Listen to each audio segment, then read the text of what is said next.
Hello and welcome to my channel.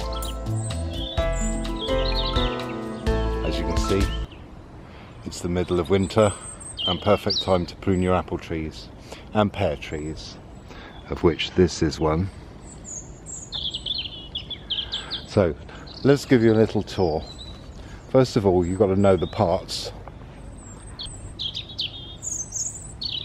Now here we have the tips, and as you can see, this is the main branch.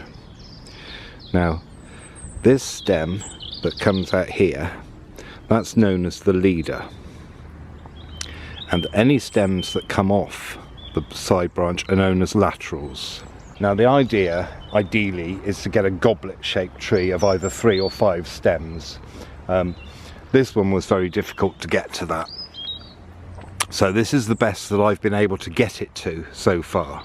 First of all, you do the 4 Ds of pruning, which are dead, diseased, dying and decaying, and you take those out, or use your judgment, but if they're dead and diseased and dying, there's no point having them.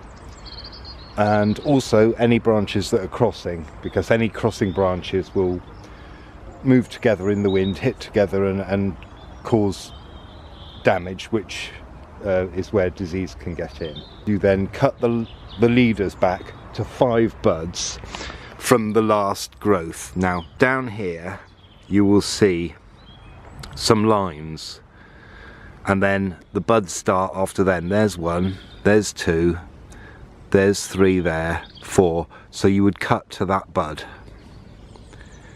and make it so it's a bud that's in the direction you want it to grow.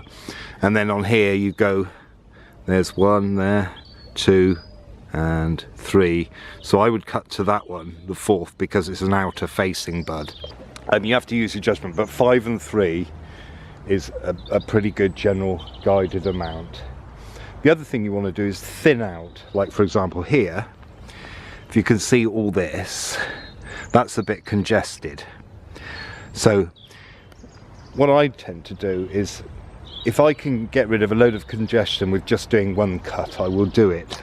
So for example here, what I will do is I will cut that back to there completely. This, as I said, is a pear tree. Now we do a similar technique to this, although this is slightly easier. One thing you have to bear in mind is that what you're trying to do is make it so you can easily reach the apples. So with this, as you can see, I've taken that middle one out. I took that out because I wanted to create a goblet shape, and I think this ought to go. But I will think about that, and that will create a low branch. Now I can easily raise. Look here, looks like it could be a bit crowded, but I can always take that back to there, but I don't think I want to. I may take it to there, but there are options on this, and this is pretty much the same. Leaders back to 5 buds, laterals to 3. Now apparently before I came here, this hadn't ever had any fruit on it, and after I think it was immediately the first year after I'd pruned it, it had fruit on, and also get the things growing at the bottom. So that's pretty much what you do, so I better prove that. I bet it looks like I rushed through that. I know you probably didn't get to see, but I mean, let me show you. Look, here we go. 5, 5th bud. Okay, if I'd have taken the 5th bud, it would have been pointing in the wrong place. But this isn't so clear, but usually down here you can see some lines, certainly on apple trees. But I've gone 1, 2, 3, 4, 5. If I'd have gone for the 5th, it would have grown inwards, and that's not what you want. You don't want your branches to grow into the centre of the tree. You want them to go out. So you have to use a little bit of judgment, but the 5-3 is a pretty good guide. Now I've been through and I've thinned out some other branches, like for example here. These were coming out too far, much too far. There is a little bit of congestion in here. I could simplify that by getting rid of this one. which would take out all of this, would be gone. And yeah, come on, let's do that. Now hopefully I can do it with one hand. If I forgot to mention it, I always it's always assumed good pair of secateurs that are sharp. So maybe, well, let's take that back to there first. Yeah, that's not good, is it? Because we've got this growing in towards the centre. If you can see here, that's growing towards the centre, so we don't want that.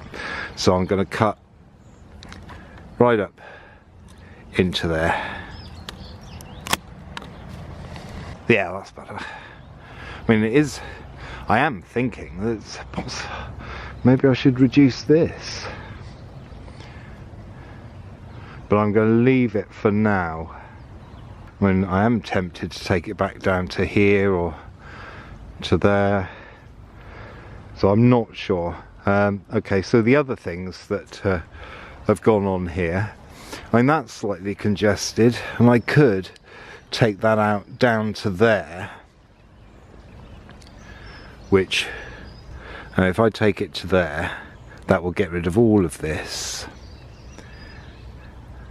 and take it back, but I might do that next year.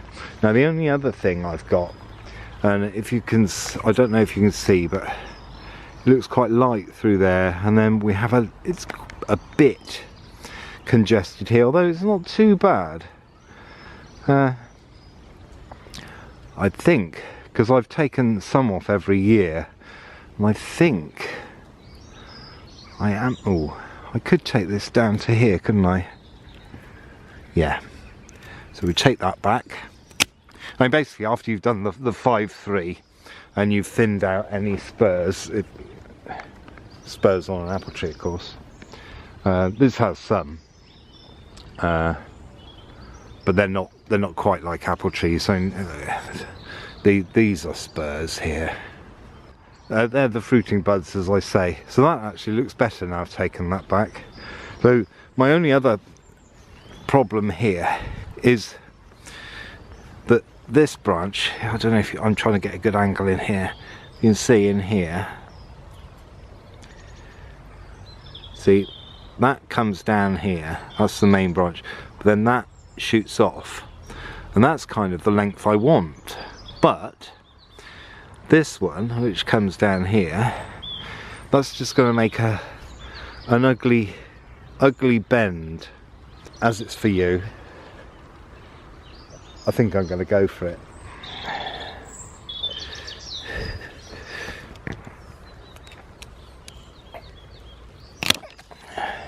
There we go. Now that may be not pretty, but it's actually made the shape a lot better, so I'm pleased with that. The only other thing is I could take that off, but I'm not going to this year. So that's basically all we're going to do this year. I'm going to wait for the snowdrops to die back before I get the bottom, because there's nothing worse than a load of crushed snowdrops, so I won't be able to get that without really reaching and risking my back, so I'm not going to do that. So there you go, the pear tree done. Thanks for watching.